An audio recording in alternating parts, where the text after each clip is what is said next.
Hi there, and welcome to Films According to Chris Wyatt. Today we're taking a look at Jurassic World. Has it really been 22 years since the original Jurassic Park?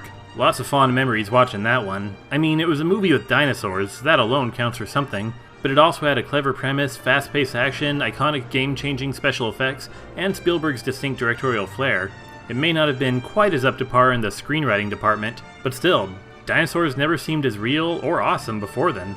2 sequels followed, neither of which lived up to the first film. Spielberg returned in the director's chair for the first sequel, 1987's The Lost World. While the dinosaurs were still awesome, and the film had some solid action scenes, the mean-spirited story, unlikable characters, and a slight been-there-done-that feel just left a bad taste with most moviegoers.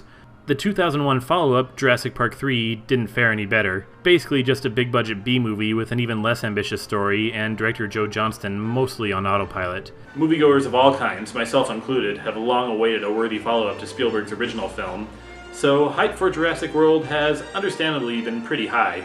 Jurassic World takes place 22 years after the original film. Now, Isla Nublar, the island from the original, is now home to a fully functional dinosaur theme park called Jurassic World, which has been open for the last 10 years. Though as attendance begins to decline, the park's owners and scientists cook up new attractions to entice tourists, particularly a new species called Indominus Rex, a genetically designed dinosaur made up of DNA from a variety of predatory species. Though if you've seen any of the 3 previous Jurassic Park films, you know exactly how this is going to go down. So now, with thousands of vulnerable tourists and an unpredictable mutant carnivore raging through Jurassic World, it's up to the heroes to use unorthodox means to stop this catastrophe before it's too late. So after all the hype, does Jurassic World deliver? I'd say Jurassic World falls into the camp of good, not great. Doesn't come close to the iconic original, though that's not much of a surprise, but still, it's a very entertaining film that's a definite improvement over the last 2 sequels. Why it works, however, is kind of interesting. For one, the premise itself has a few decent hooks. What if John Hammond realized his dream and actually did build a working Jurassic Park? Plus, the idea of a mutant hybrid dinosaur is intriguing. It's actually probably what the filmmakers should have done 2 sequels ago. I actually can't help but wonder if the film's premise was something of a comment on the rising expectations of filmgoers, because in a real-world context, it doesn't make that much sense.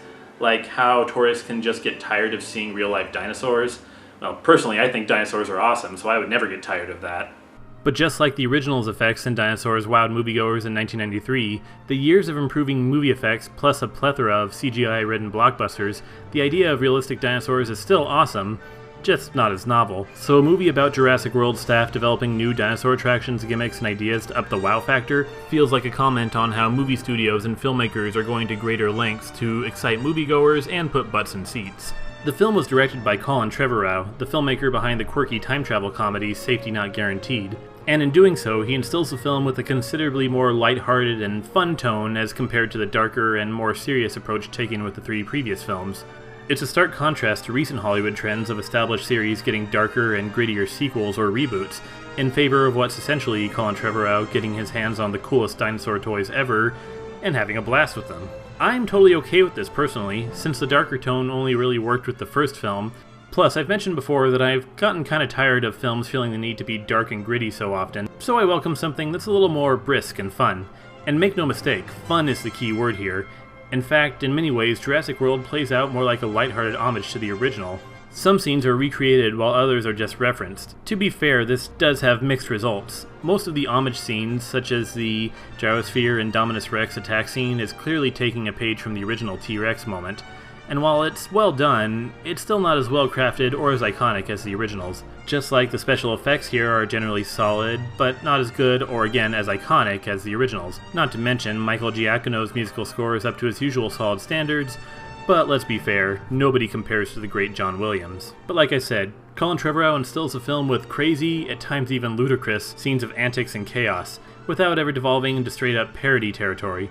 Taking inspiration from the original film, plus other movies like Aliens and King Kong, the movie is full of scenes like dinosaurs running amok on unsuspecting tourists, troops getting picked off one by one from an unstoppable mutant dinosaur, and Chris Pratt and his trained raptor army. Stand down. Hey! What did I just say?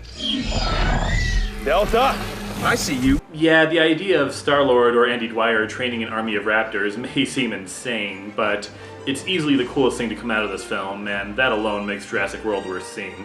The actors for the most part do their jobs as well. Bryce Dallas Howard as Claire Dearing nails the workaholic and uptight park manager routine, while Chris Pratt was obviously having a blast as Owen Grady, aka the Raptor Whisperer. Vincent D'Onofrio does a good job chewing up the scenery as InGen's security advisor, plus it was cool seeing B.D. Wong, the only returning actor from one of the previous movies, as the park's head geneticist, Dr. Wu. Though the two kids, played by Nick Robinson and Ty Simpkins, are kind of annoying and the film suffers as a result. Plus, this is kind of a personal preference, but I don't know, it would have been nice to have a few more returning actors. Not in big roles necessarily, but would it have been too much for Jeff Goldblum, Sam Neill, or Laura Dern to at least make a cameo? Yes? No? Oh well, maybe for future sequels. To no surprise, the script is the weakest link in the film. The premise is good, as I've already mentioned, and it still retains the series' usual themes of dinosaurs are awesome, but we probably shouldn't be playing God with them. Though in the end, it's a big-budget B-level monster movie. The characters are pretty thin. Bryce Dallas Howard's character is a cliché-ridden, hard-ass, career-driven woman with no time for anything else. Chris Pratt is almost a parody of near-perfect action heroes. Vincent D'Onofrio is a one-note military nut.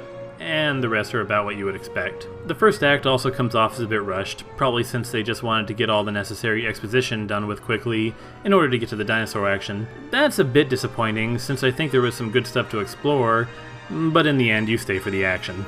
And if nothing else, the movie sure delivers on the crazy dinosaur action, especially in the final act where the movie has some crazy over-the-top carnage, plus a particular scene in what's easily the coolest and most awesome callback to the original.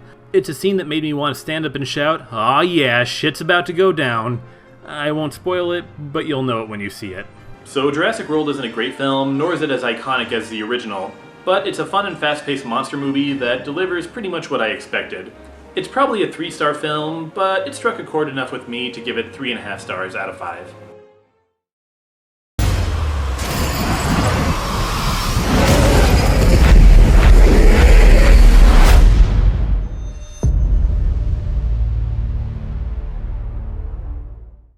Alright, thank you so much for watching this video. Let me know what you thought of Jurassic World by leaving me a comment below. And if you like what you saw and you want to see more, click subscribe and tune in every Monday for a new video. I've also got links to some of my previous videos here, and links to my social media pages in the description box below. I'll see you next time.